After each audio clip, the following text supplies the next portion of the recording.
Eh, we'll dump the ace-3 off.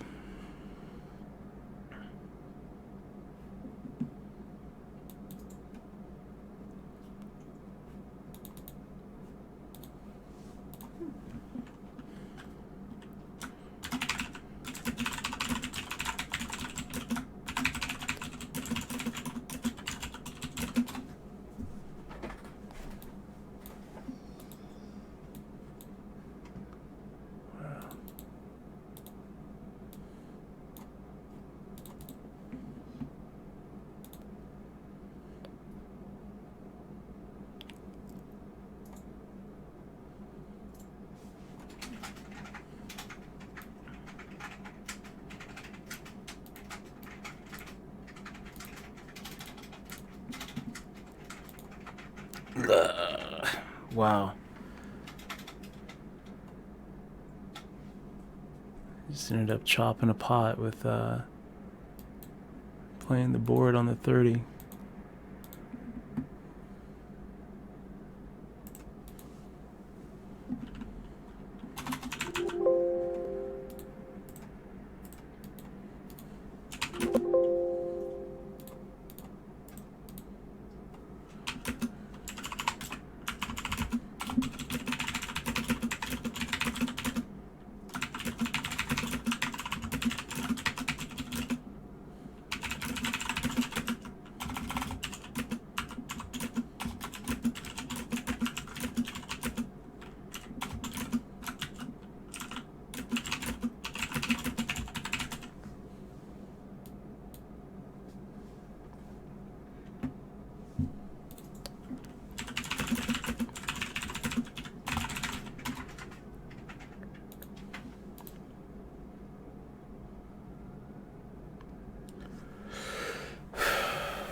So 10 out of 23, looking pretty good here.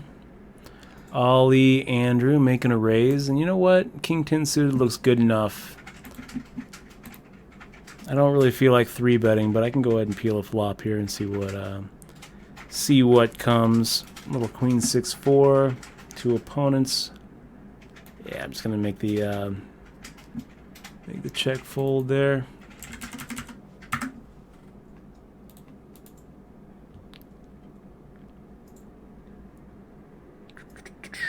Yeah, sorry guys, dropping some frames. I don't know. This is part of the streaming process. Just part of the process, you guys. Part of the streaming game.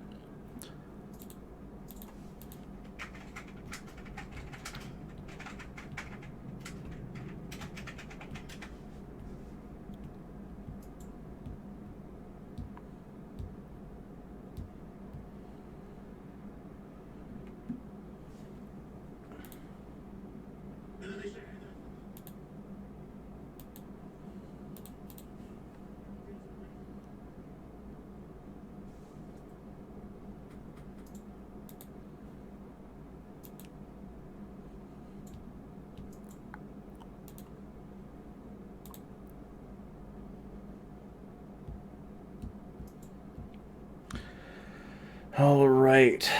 It looks like it's stabled out a little bit. Dropped frames keeping steady at 3,300. Hate those stutters, guys.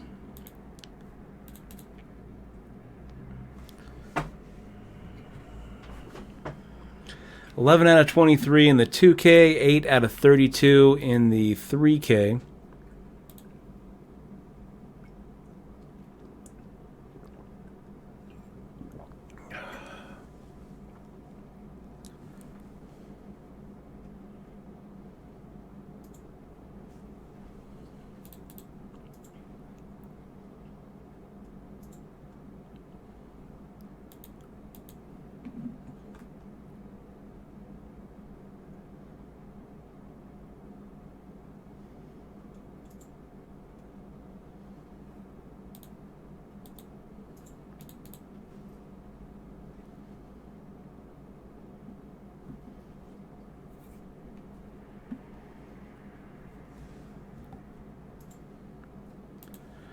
Going deep in these.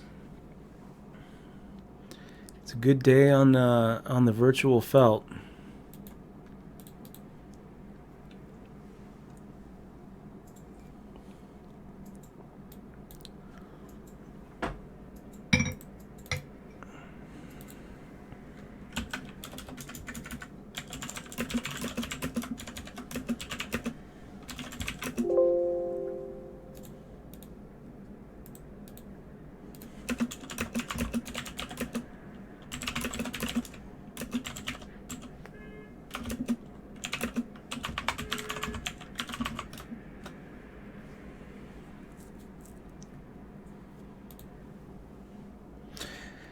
Pappy Van Winkle, good to see you, man.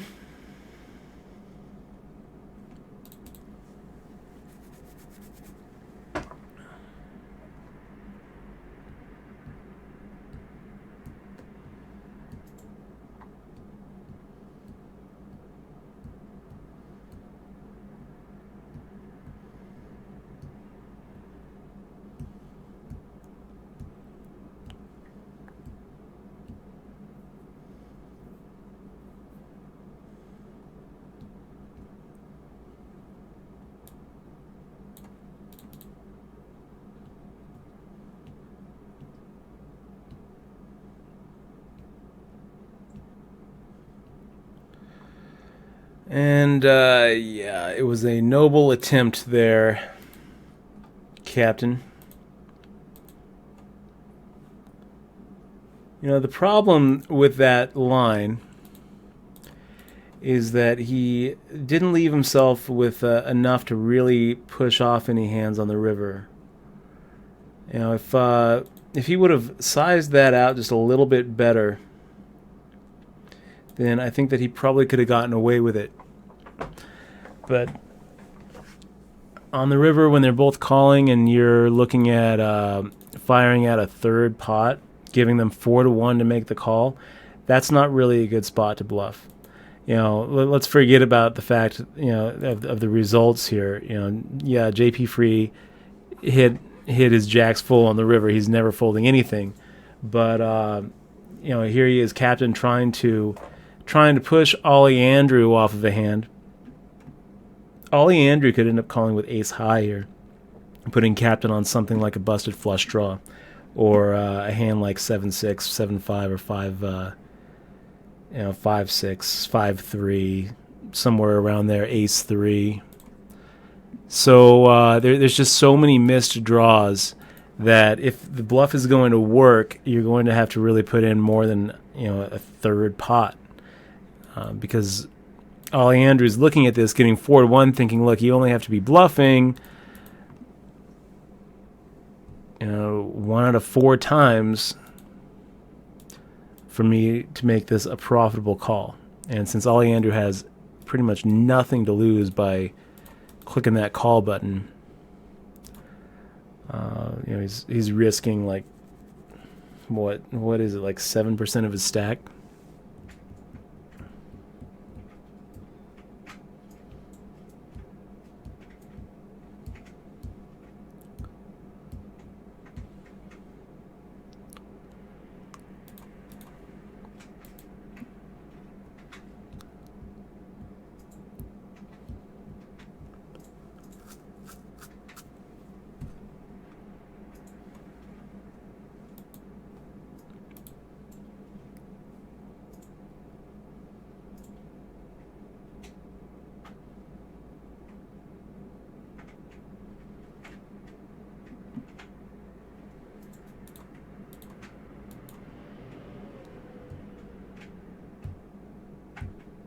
Yeah, we're getting pretty close to that bubble, aren't we, guys?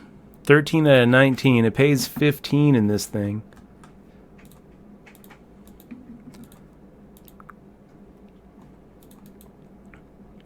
And first place is a little over 900.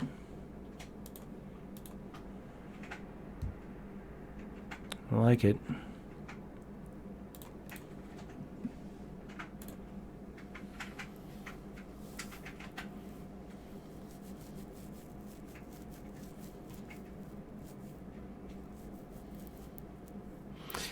Poker Fun says we should have new concepts like a stand-up poker table. We need to get some seed money. Make a new casino with hookers and blackjack. I'm gonna make my own casino with hookers and blackjack. Little Futurama reference, guys. If you don't know what I'm talking about, it probably sounds weird if you don't know what I'm talking about. Most people know it. That is good. I hope so.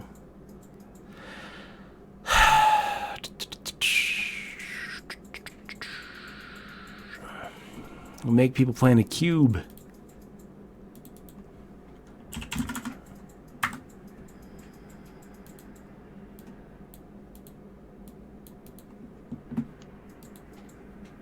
Can we get through? What do you think, deuces?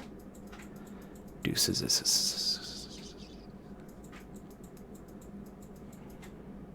Just shoves. All in. All right. Good timing for it. Nice hand.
You know what we could do, Polarize? He says, who even needs a building at that point? Let's just open for business behind another casino. Well, what we should do is just take over one of the city buses, the 102 that runs down the strip. We'll just like take over the back of that and have a little card game going and a craps game going. That's what we'll do. I remember when I first rolled into Vegas, 2002. There was a guy doing a little shell game on the back of the bus. It's amazing. That's a pretty good flop for 8-5, you guys. Not such a good turn, but I still think that we're ahead. And pretty horrid river. So now we're ahead of what? I don't know. What did he have? Queen 3. We're ahead of Queen 3.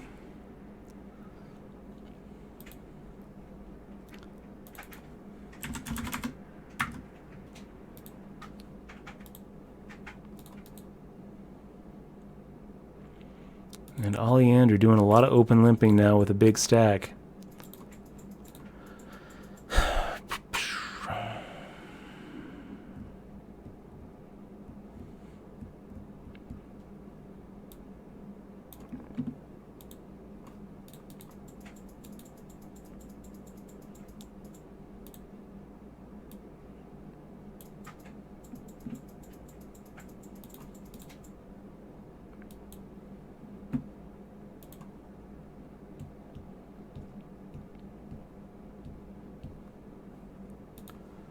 Well,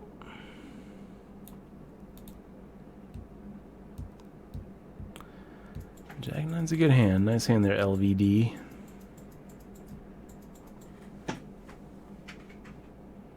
LVD. The VD.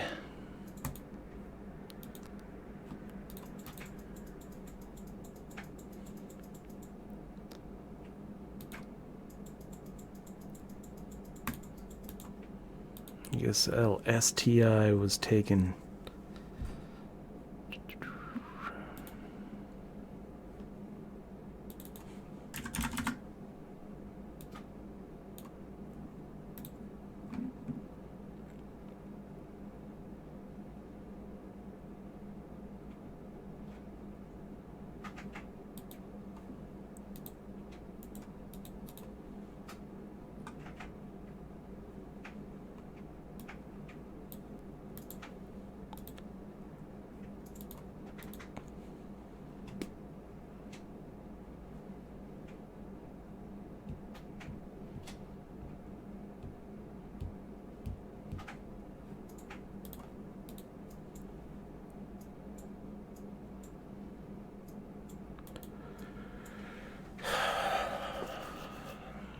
Yeah, we'll see what happens to Vegas. This whole charging for parking thing now is spread over to Caesars. So if you guys haven't checked this out, MGM, is charging people to park there. And now Caesars Entertainment has come out. We're going to make the fold here, given that we're so close to the bubble. Now Caesars Entertainment is saying that they're going to do the same thing and follow suit. I feel like there's going to be, from what they're saying, they're not seeing a big difference in traffic, but I think it's going to be long term. I think it's going to leave people with a bad taste in their mouth, and they're not going to come back. They're going to lose retention. There was a guy in the 1K over the Bellagio that I was playing. His name was Josh. He was from Arizona. He drove up here with a friend, and they had someone from Vegas in the car coming in. Pulled out his local ID and got him into the parking lot. But when he was trying to get out of the parking lot, they wouldn't let him out. So they were basically holding his car hostage for like $40. And he was pretty pissed off about it. He was, kind of hinting around that he was looking for somebody with a local ID to get him out of the parking lot, which is going to work for like another 3 weeks. But then after 3 weeks, even locals aren't going to be able to park in the parking lot. So what does that mean for, what is that going to do for the, the retail stores and the restaurants? They're going to tank.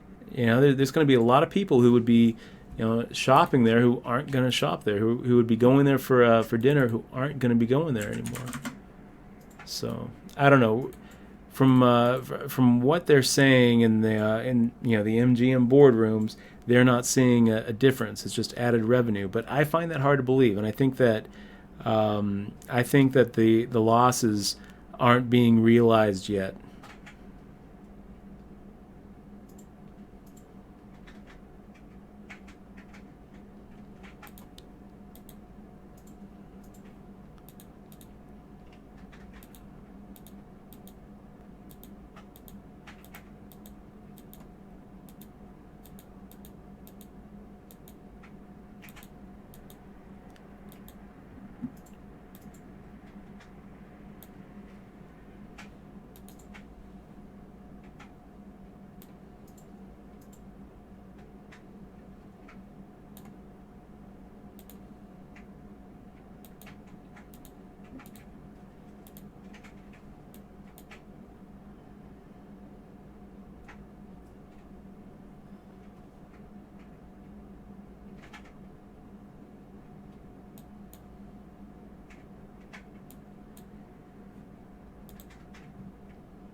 So we lose somebody. We're down to 17 players now.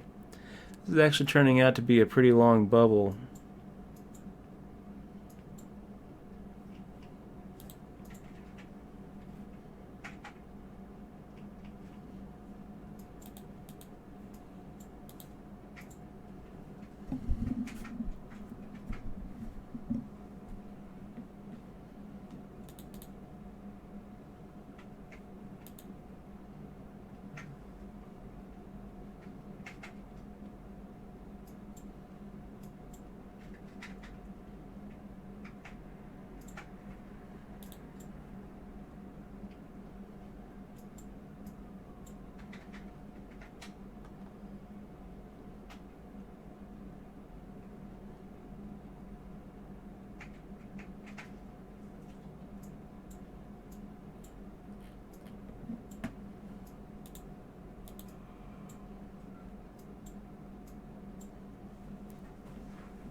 his hand there to your right.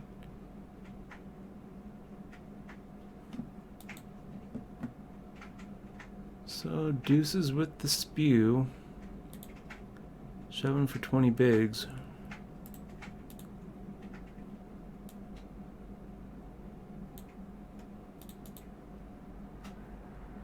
And we got JP free open limping. We got a little ace-8 offsuit action. In the big blind, not so shabby. Then we got deuces just making the shove. I would love for JP free to have open limp with a huge hand. There he does, and he did. Look at that. Just crushed deuces. Look at spewer. So let's go ahead and give deuces that bull. Shoved for, what was that, 60 bigs? No, 50 bigs. Pretty close to 50 big blinds, like 45 bigs.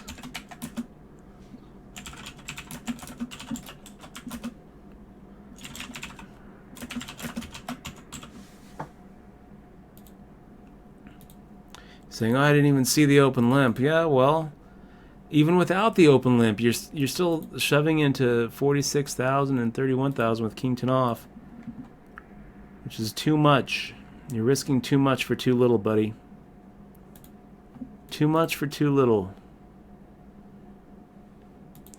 So he'll be out of here pretty soon, and then we'll be on the Stone Cold Bubble.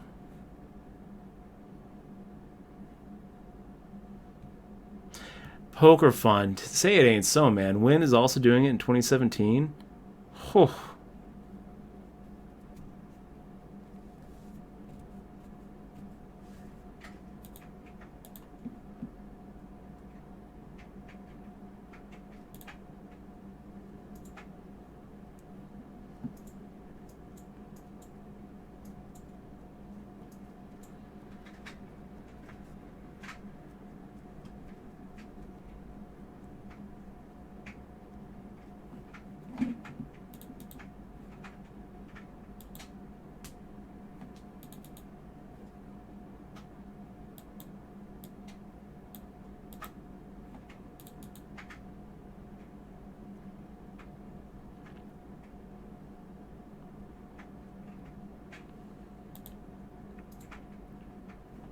And deuces on the other table too.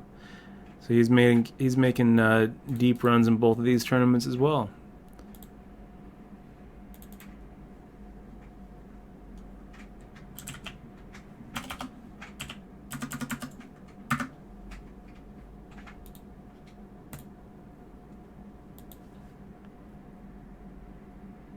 And he might make the shove.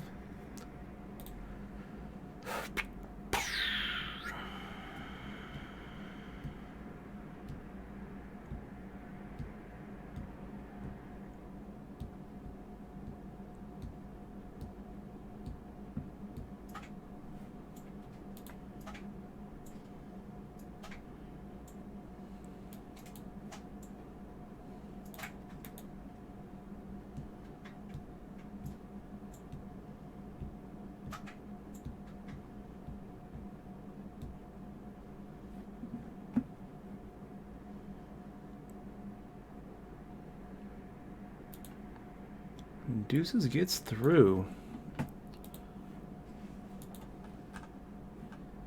How did he just get through there? That's pretty amazing. So JP free, not really looking at defending a big blind. I just don't see how he got through. He shoved for 3 bigs. And JP free, with 324,000 in front of him, makes the fold.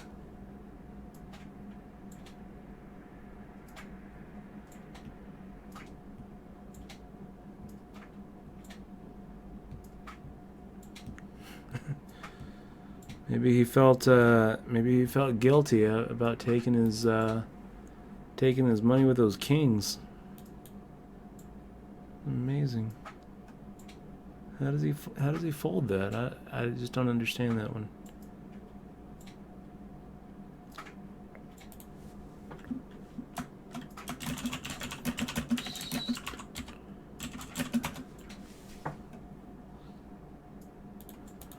going to go ahead and make the fold here as well. And yeah, guys, here JP Free really needs to be a little more aggressive with his big stack. I don't know what notes I have, but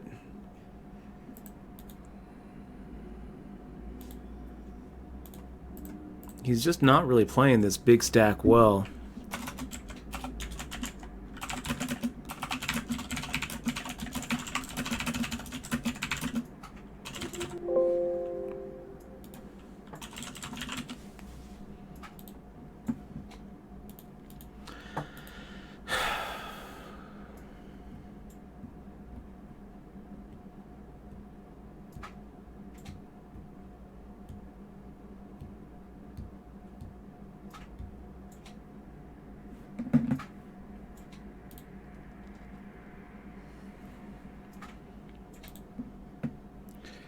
We're looking good, guys. 13 out of 22 in this 3K, and here we are, 13 out of 16 on the Stone Cold Bubble in this 2K.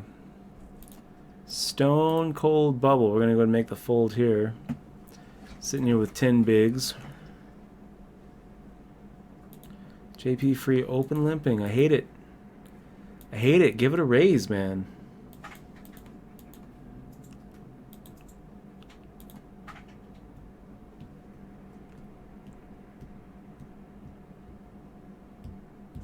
I don't really love our stack here, but we're looking all right. 10 bigs. We're gonna hit a big blind and a small blind. We're gonna be down to 8 bigs, and it's gonna suck. But we're basically gonna fold our way into that next elimination, because at this point, I think a big chunk of our equity is wrapped up in that cash. It's just not going to be that big of a difference between like 15th and 12th, but it's a pretty big difference between 16th and 15th. So yeah, making the fold with pocket sixes. Let somebody else do the dirty work.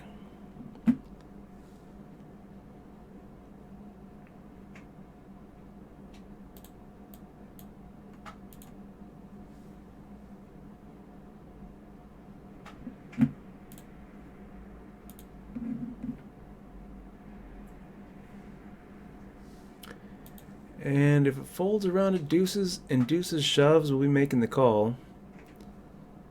Leona.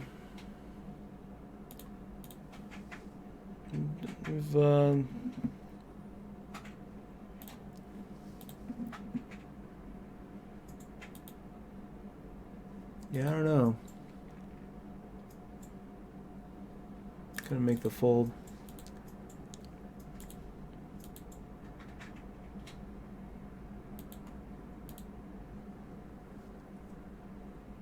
And it looks like we're going to lose somebody at the table, so deuces slides in. Queens gets cracked versus tens for 157k pot. And we are no longer hand for hand. We are in the money. In the money. 12 out of 15 now, you guys.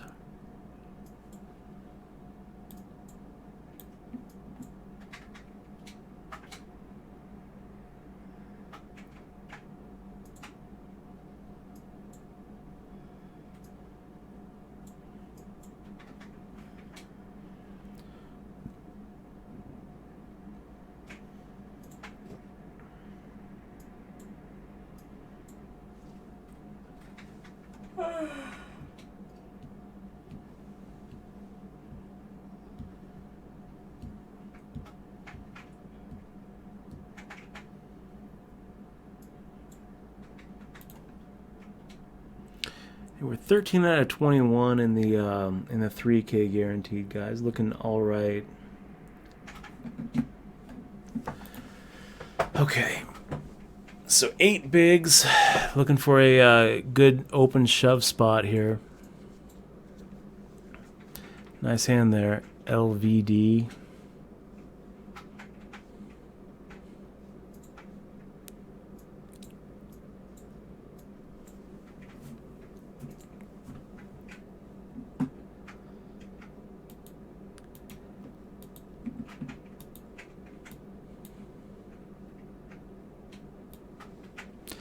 Tango LVD.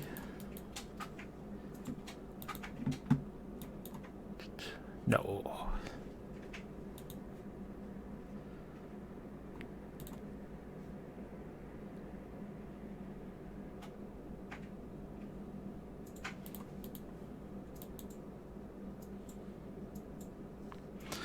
Vern, thank you very much, man. It was actually really long about 2 weeks ago, and then I trimmed it up pretty good. You know what we're gonna do? We're gonna go for it here with the King 4 off. Hopefully we get through JP. Hopefully we get through Ollie. Ollie decides no, he's gonna look us up. We need some help, boys. Help! Cha-ching. Money it is. 14th out of 136. We get paid in that one, but not the payment we want. We're hoping to just slide through. It was pretty situational there. Definitely felt like we were going to get through JP free, and I think that we get through Ollie too if he doesn't wake up with something.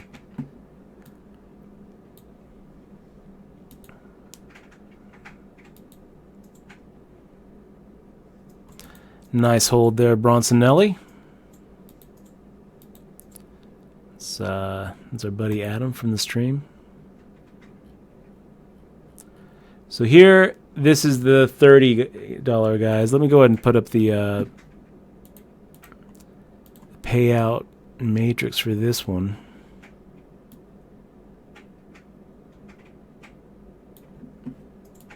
There's that. I'm going to go ahead and make the call here, and that's unfortunate. Club.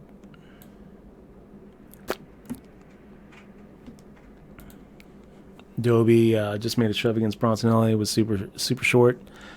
Raised for, I think, less than 2 bigs, so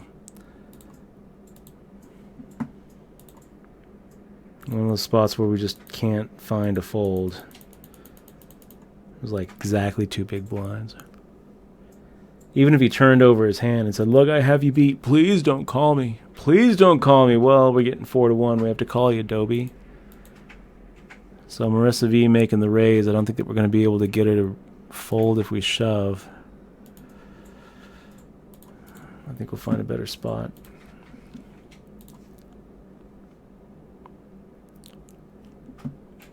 Yeah, so this is what we're looking at here, guys.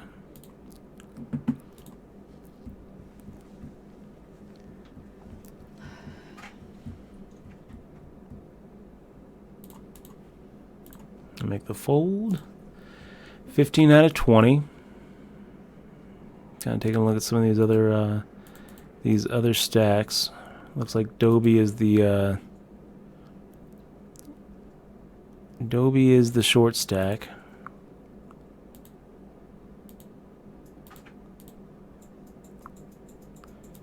Somehow we're 15th. 15th in this is 141. First place 1,800. Second 1,000. So pretty top heavy.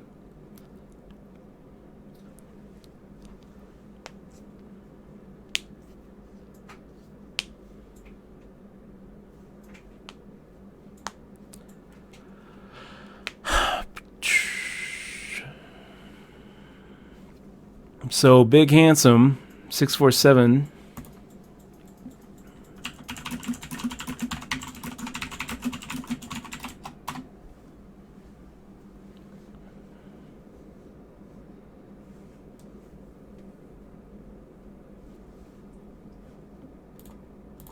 I'm going to go make the fold here to Bronsonelli. Looks like we're probably going to be losing Dobie here pretty soon, right? I'm going to load up some of these other tables and just kind of look at them over here, see what's going on.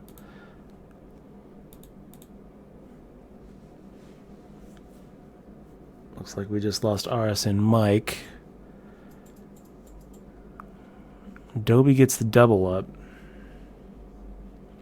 So we're down to, I think we actually might be down to 19 or 18. Can't tell.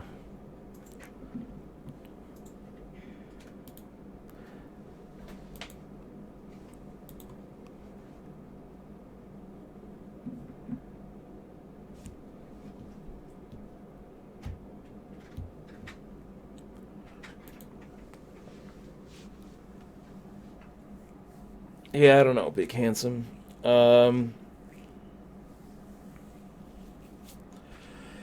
You're three-handed. You got the guy covered on the button who made the raise.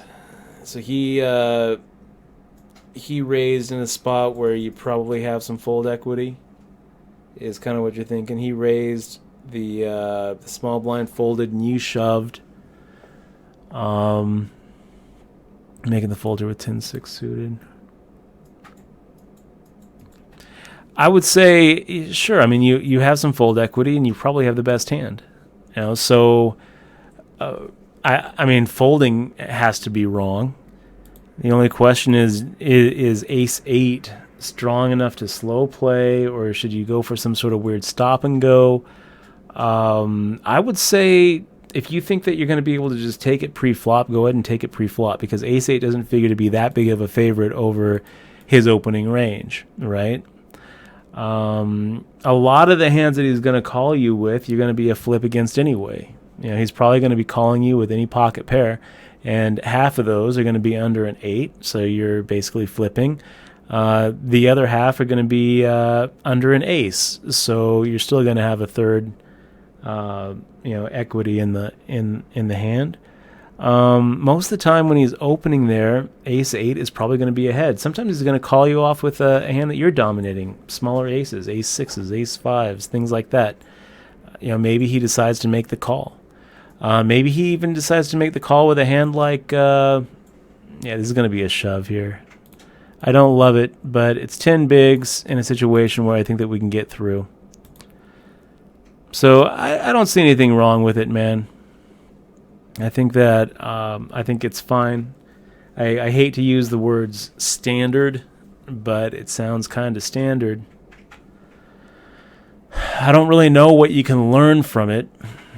I definitely feel like if you're folding in that spot, you're playing too tight, three-handed. So I don't know. I mean, there's also no rule that says you can't see a flop. But I don't hate the shove, and I think most people you go to and say, well, what do you think about this shove? If they look at it and they're like, it's all right. It's all right.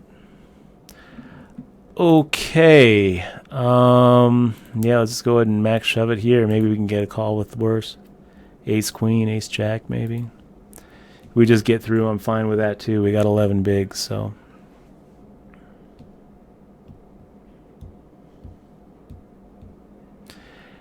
Some of it also depends, Big Handsome, on how much the other stack had. It's not just, ICM does kind of rear its head here. I mean, if you had 20 big blinds and he started with 13 big blinds and the small blind had like 3 big blinds, it's definitely an easier shove. It's definitely a better shove. If by folding the guy is still in a pretty good spot to get second, then that's the stack you want to go against. When you're at a final table, you really need to understand which stacks you're picking on, especially when you're three-handed. Generally, what you should be doing is, if you are the biggest stack, you need to be picking on the second biggest stack, and kind of leaving the shortest stack alone. And if you are in the middle, you're kind of in a weird spot because you don't really have a good person to pick on, but you actually kind of end up picking on the big stack instead of the short stack still. If you're the middle stack will pick on the big stack, and the big stack will pick on the middle stack, and no one really picks on the short stack. It's the way it's supposed to go. How can that be, Dutch? How can you say that both the medium stack and the big stack would be picking on each other? The key here to keep in mind is last aggression. The idea is that you put them in the situation where they would have to be making the difficult call. But that's generally how you do it. And in a medium stack, you can kind of also pick on the short stack too, because if you double up the short stack and then he's got the same as you, that's all right. But as the big stack, you pretty much want to keep the short stack in. You know, it's okay to keep the short stack in as you try to get the medium stack, like the second biggest stack from you, pushed down. The idea being that you're pushing down the second stack as you're kind of leaving the third stack alone and the fourth stack alone, and eventually you just have such an overwhelming chip lead that when it finally does get heads up, you've got like 15, 20 to 1 in chips, and both of these guys are playing so timid that they basically blind their way out to second. I mean, that's the dream, right? So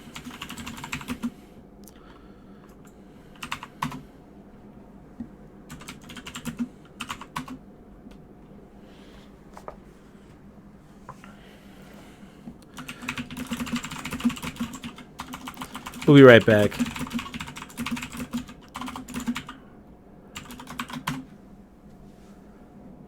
And Big Lebowski, we played that, the Oregon Trail card game. We have that game, and let me grab it really quick. I don't think you can see it through your screen. Oh, you're right. It's going to be invisible.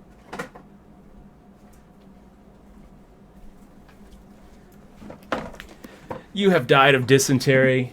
It's invisible. It's an invisible game. The Oregon Trail card game. We played it with Sarah Tolligson, and Jordan Christos. Guys, we'll be right back. 14 out of 19. We're looking pretty good to make a deep run in this one as well. Could it be? Could we end up winning the 3K guaranteed? It's happened before. We know we're capable. We'll be right back.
This is not in Chew Toy.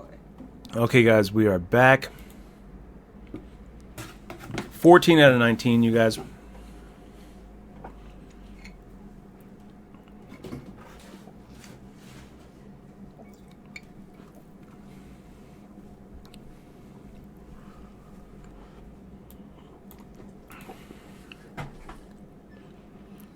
Let's see if we can get you check, I check, to just check back here.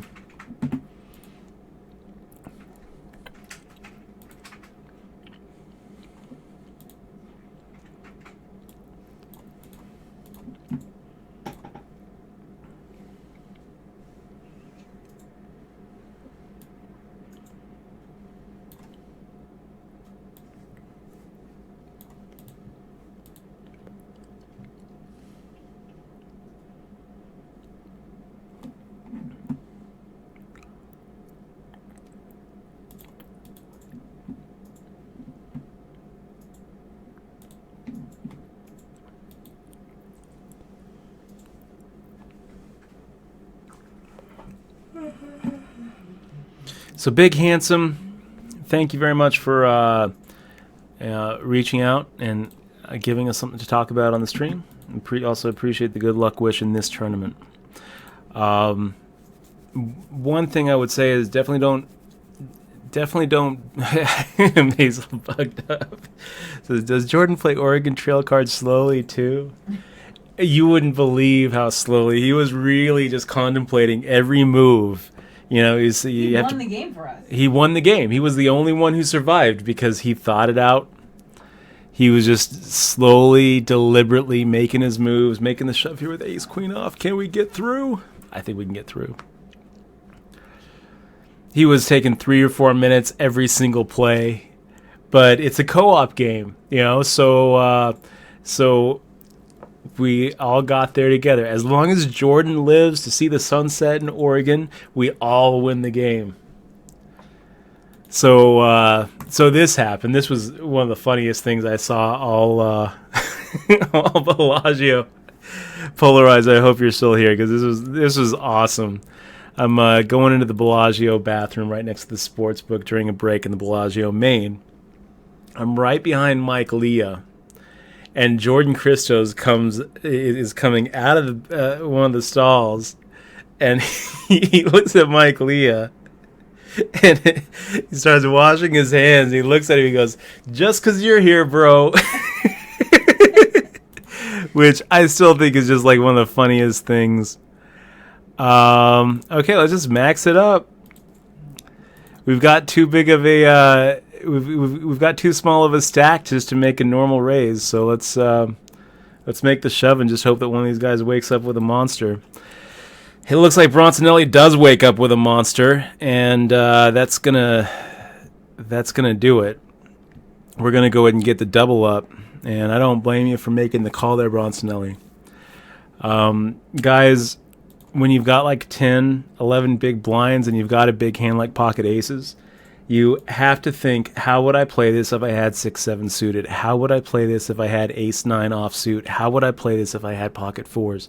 And you need to play your aces about the same way, because I can't tell you how often I see somebody mess that up, where they shove for 10 bigs, they shove for 12 bigs, they shove for 11 bigs, and then they make a normal min raise with 11 big blinds. And someone sitting here looking at, you know, a hand like ace queen or pocket sevens where they would be making the call, and they don't get the value for the hand because it's just so transparent. So I definitely don't fault Adam for the call there. I mean, the way that we played it was as if we had 6s or 5s or 4s or ace king, and there are a lot of hands that we're making that shove with that Bronsonelli is at least ahead of, if not dominating. He just got a little unlucky that, you know, our range also includes aces and kings and queens and jacks and 10s and 9s and 8s.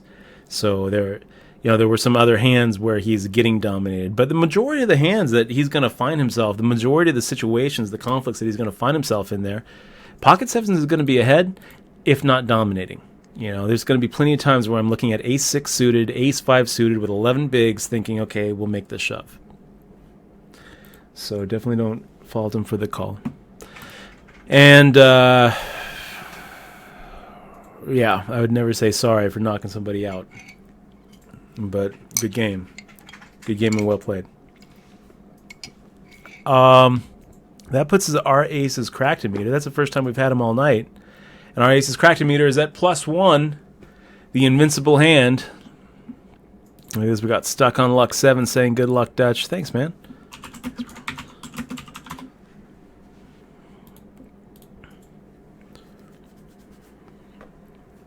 Good luck to you, too.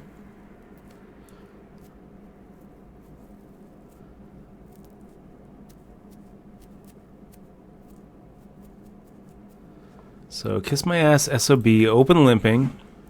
And we're sitting here with a pretty big hand.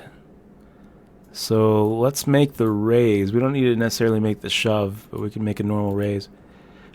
A pretty big hand compared to what I think Kiss My Ass SOB is making open limps with, so we should have him at about a 2-1.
Nice, bruh.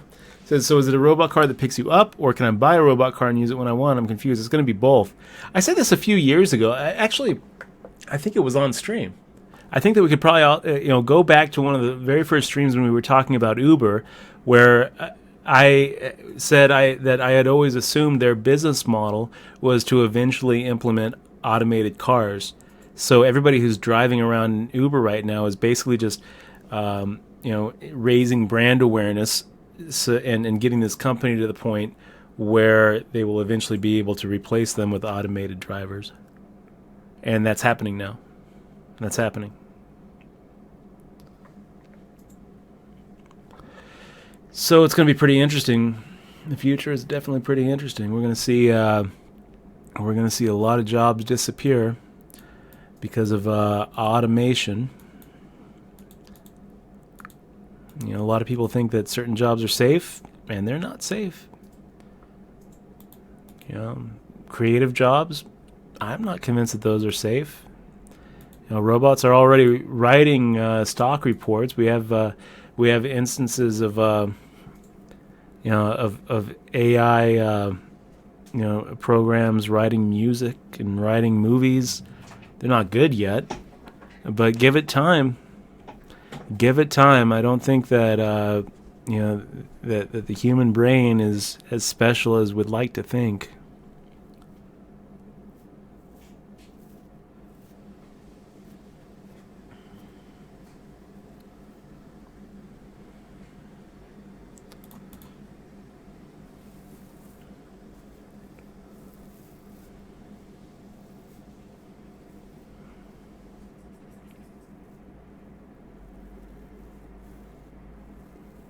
Okay, don't tell them this, you guys, but we're going to raise any two the next hand.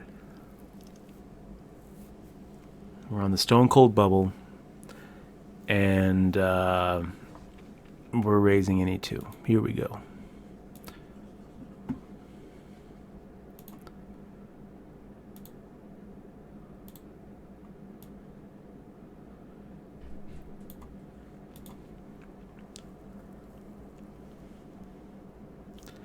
And Queen 10 offsuit actually turns out to be a pretty good any two to raise with.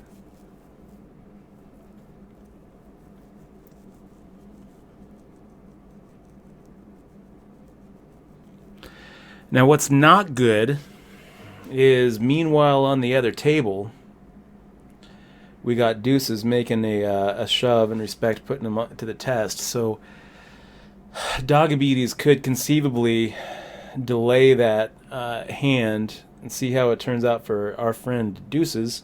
And if Deuces ends up busting out, he can be a lot more comfortable with getting the chips in the middle.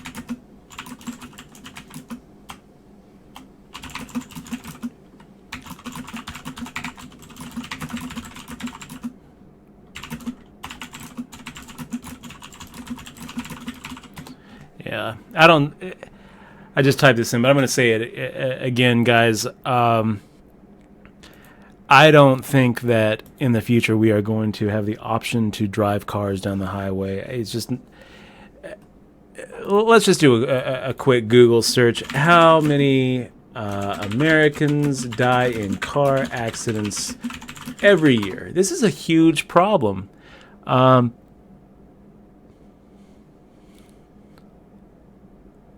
That can't be right. That just can't be right.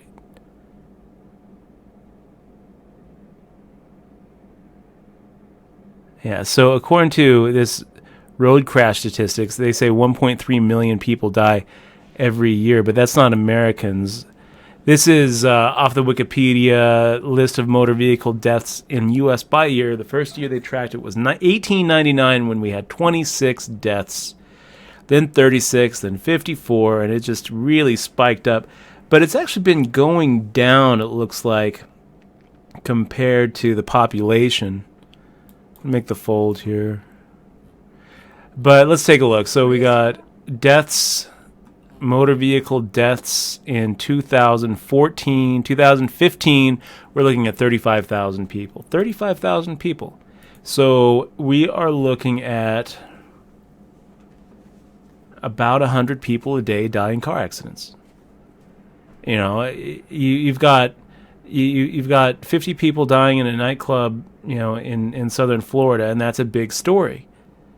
But 100 people dying in car accidents every single day. You know, it's like it's like a 9/11 every 3 weeks is basically what we've got. You know, we spend all this money and all this all of our resources focusing on stuff that is not really a big threat. You know, terrorists are not going to kill us. You know, it's going to be the things that are so commonplace that they don't make the news anymore. You know, who watching does not know somebody who died in a car accident? Because I know I do. You know, I know a couple of people who have died in car accidents. You know, had some friends dead, gone. A lot more who were injured. There's a poker player just like 2 days ago. What's her name? Out of Colorado, Blake Lively, I think, something like that. I didn't really know her, but we were Facebook friends, so I guess we were buds. She just got into a car accident. She's in a coma right now. Her little boy's okay. This is a big problem. This is a real problem. You know, heart disease, you know, tobacco-related deaths, alcohol-related deaths, car-related deaths. These are big issues that we're just going to have to deal with as a nation, and technology is going to solve them. We're going to get to the point where we're just not going to tolerate 100 people dead a day. 100 people dead. You know, we're talking, you know, families ruined. 100 families ruined every single day because people are driving cars. And we're going to get to the point where if all of these AI programs are working, maybe we'll see 1 or 2 fatalities a year. You know, it's just, it's going to happen. And I don't think that driving your Lambo or Ferrari down the 15 is going to be an option. I don't think it's even going to be an option.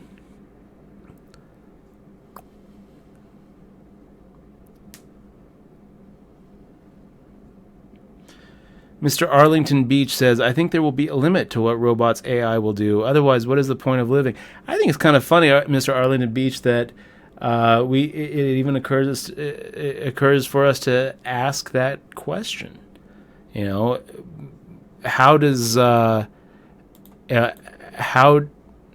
why does life have to have a point? You know, you don't see dogs asking themselves, what's the point of living? You know, you don't see really any other species asking themselves that. Are there other species that commit suicide? I don't think so, but humans think about it. Humans think about, well, what's the point? And they find meaning by creating something, I guess, by doing productive work. I'll tell you that meaning starts kind of slipping away once you start looking at the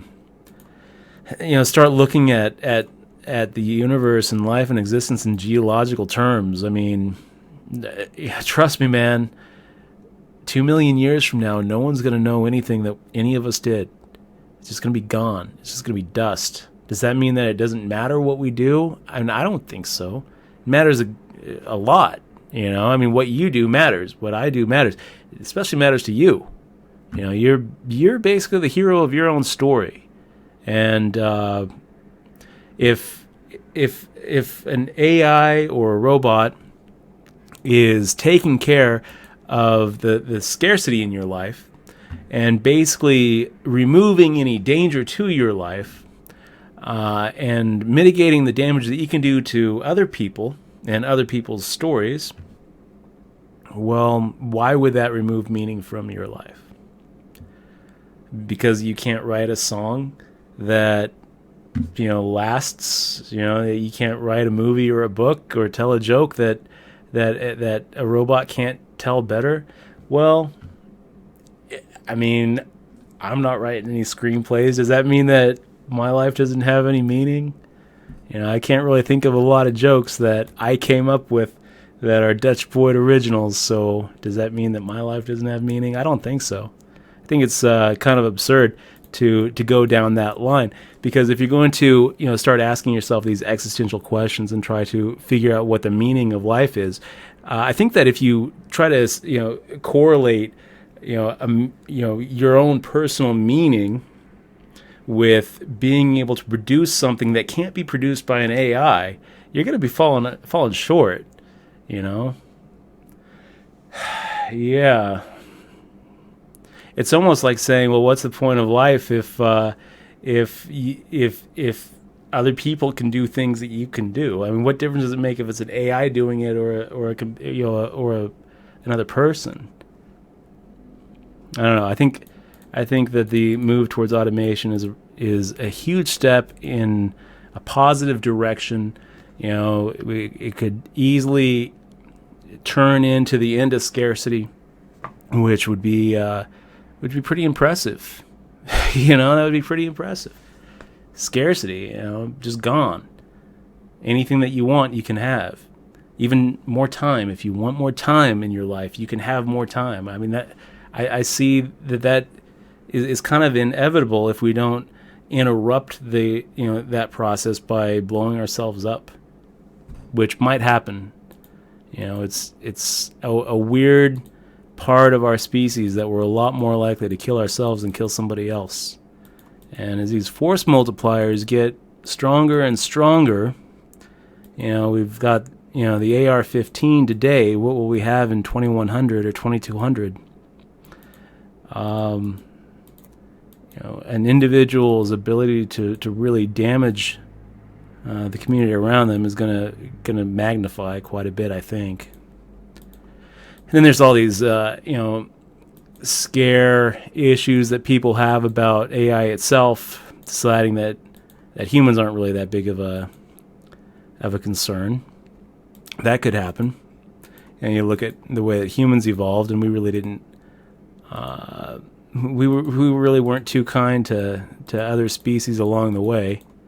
You look at like Neanderthal, we pretty much wiped them out, fucked them first, and then wiped them out. You look at our great ape cousins, and we're wiping them out, putting them in zoos, hunting them.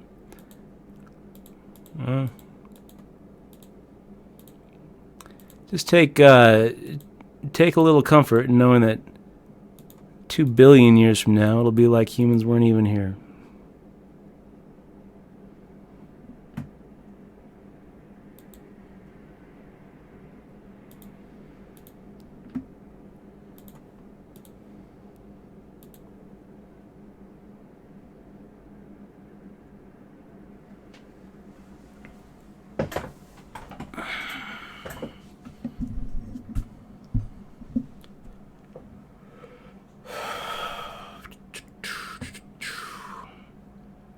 Max it up.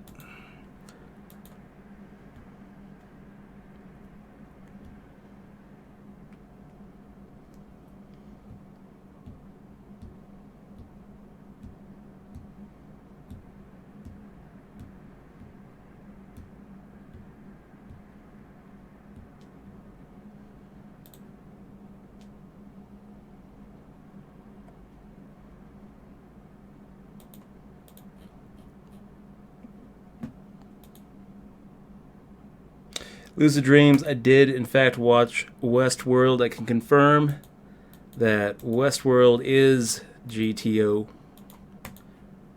It's good. It's good. I love anything that Jonathan Nolan wrote, man. He's great. Wow, deuces. Getting in there with kings against the ace 7 and losing.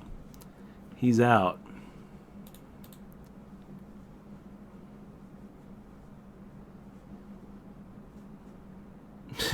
Irish drunk ass. Says AI will turn the entire planet into paperclips. Fact.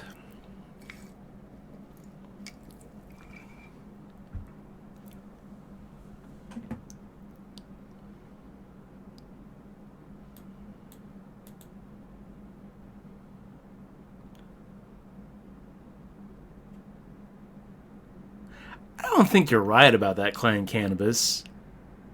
Saying that Blake thing was a hoax. I don't think so. I mean, if it was, that was a really poor taste joke. I'm pretty sure Raymond Davis and Alan Kessler are driving up to Colorado right now. Well, not right now, but early next week. And Raymond has been saying, all week on Facebook that he's been in touch with her family and she's in a coma. I'd be really surprised if he's joking about that. Oh, no, it's Brandy. Not Blake. Brandy is her name.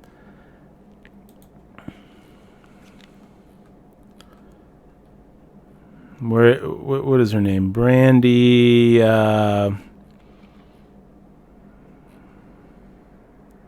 Brandy Blakely. It's not a hoax. She's in bad shape. Here, I'll put a picture of her.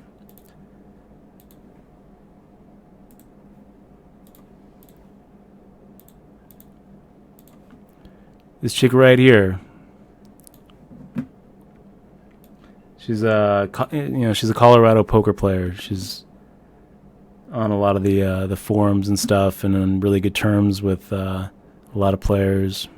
Yeah, she's in bad shape.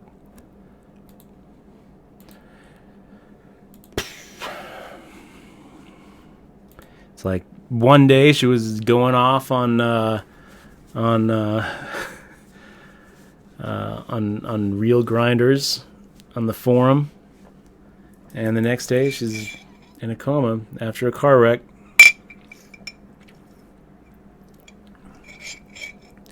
Brutal Deluxe says animal suicide. Limp Check Ray says animal suicide. Which ones? Never heard that. Which ones? I'm not arguing with you guys. I'm not aware of that.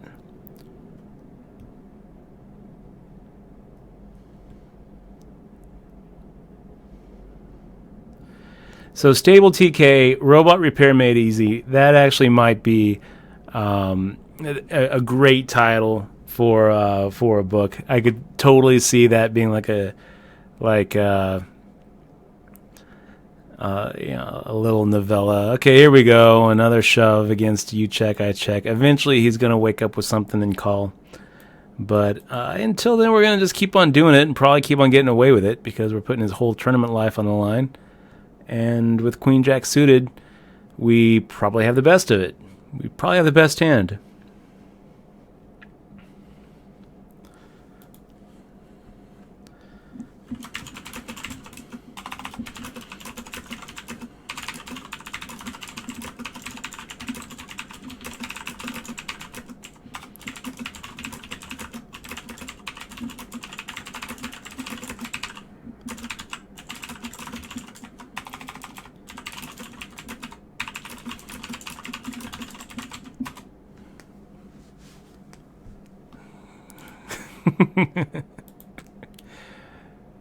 Wow, so Kiss My Ass SOB getting in there with the ace queen. Dagabetes getting in better with the kings.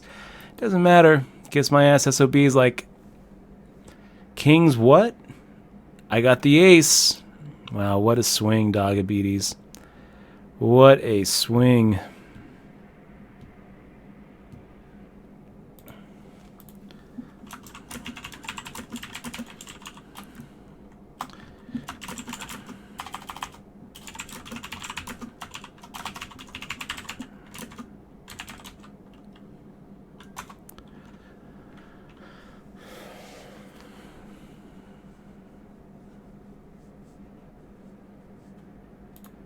Yeah, those Nolan brothers can do no wrong. Memento was one of my absolute favorite movies growing up. But you guys probably won't know this. Very few, maybe. I mean, there's enough people here. Let's see, how many do we got? We got 237 viewers right now. So I'm gonna guess maybe 3 of you know this movie and watch this movie. Following. So this was the very, very first Christopher Nolan movie. It was a little shorter, and it was about this guy who would just pick out somebody and just follow them. It doesn't sound like an interesting movie, right? But it turns out that it was a pretty good movie. Yeah, not Blake Lively, The Hammer Time. It wasn't Blake Lively. It was that girl, Brandy Blakely.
You know what, Justin Mondry? I'm going to go ahead and make the call here, getting 2.5 to 1 plus implied with the 7-9 suited. Not really the flop I'm looking for. Check fold seems all right. Wow. 4,000 into 28,000. What are you doing, buddy? All right.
Yeah, poker fun. You don't have. It's not about freedom, okay? It's just about. It's about common sense safety. You know, for the same reason that you can't just jump into your plane and fly around without coordinating with air traffic control. You're eventually not going to be able to drive either unless you're on a track that's controlled, and you're only putting other people at risk who know that who've signed up to be at risk. Every time I'm driving down the highway and it's a 2-lane highway and I'm thinking, wow, there are just mere feet. Every single time I'm passing a car, I am mere feet from death. All I am is some asshole out there deciding that, you know what, I haven't had too many beers to drive home, and boom, I'm dead. I'm one of the statistics. 100 people a day. It's not a freedom to put other people at risk. You want to put yourself at risk. Well, that's your business. And I'm sure that eventually, once all the cars go driverless and you don't have the option to drive down the 15 anymore, you'll still have the option to drive on a track somewhere with whatever car you want to drive. You want to take a tractor out on your own private land, you'll be able to do that. But for the same reason that you can't drive down the 15 at 140 miles an hour, for the same reason that you can't down a 12-pack before jumping on Blue Diamond, you're not going to be able to jump behind a car. That's just what's going to happen. And it's not an issue of freedom.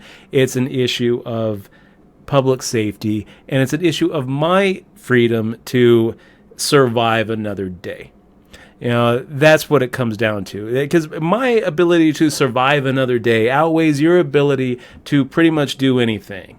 As long as, so it's not about freedom at all. It really isn't.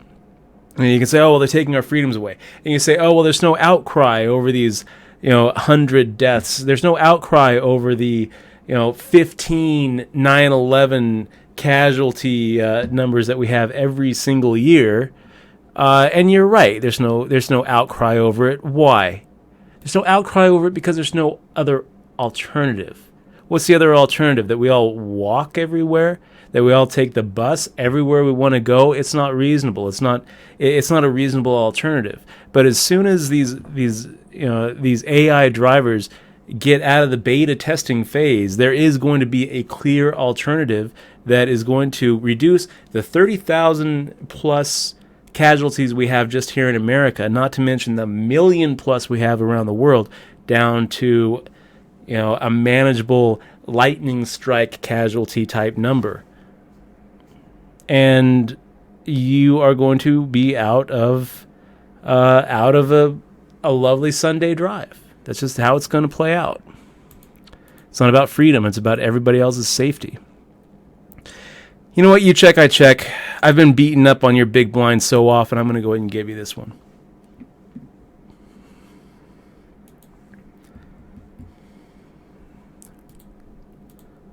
He's just going to think that we're beating up on him.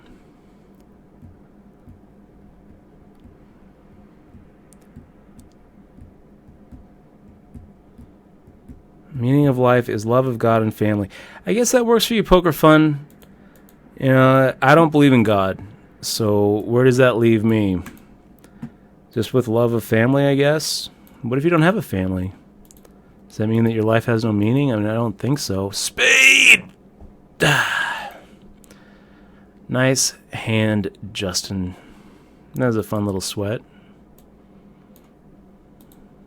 You're an atheist orphan. You might as well just end it, right, Poker Fun? Oh, man. Life doesn't have to have a meaning. It doesn't have to have a meaning.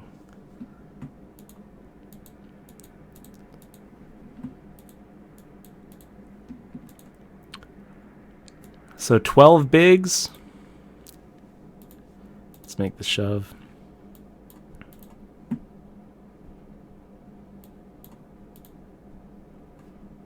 You check, I check, thinking about it. Immoral deity. Can we get through you, buddy? Can we get through you, immoral? I think we get through him. He's thinking about making the call. If he does, we're probably going to be looking at like a 42-58. Oh, hit it. King, Jack. This is where we believe in God. GG. 10th place. What do we get? 141. GG. All right, guys. That was a pretty good poker day, I got to admit. So we cashed in both tournaments.